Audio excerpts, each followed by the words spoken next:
Welcome. தவளை மற்றும் தேள் ஒரு அமைதியான ஆற்றங்கரையில் ஒரு தவளை வாழ்ந்து வந்தது. ஒரு நாள் ஒரு தேள் ஆற்றின் மறுபுறம் செல்ல வேண்டி தவளையை பார்த்து கேட்டது. தவளையே, தயவு செய்து என்னை உன் முதுகில் ஏற்றி ஆற்றை கடக்க உதவுமா? தவளை சற்று பயந்து, நான் உன்னை ஏற்றினால் நீ என்னை குத்தி விடுவாய், நான் இறந்து விடுவேன் என்றது.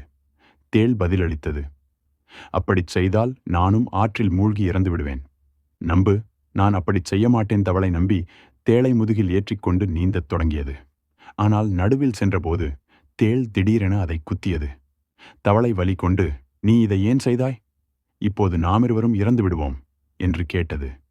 தேள் சோகமாகச் சொன்னது, என்னால் அதை தடுக்க முடியவில்லை, அது என் இயல்பு. இருவரும் ஆற்றில் மூழ்கி சென்றனர்.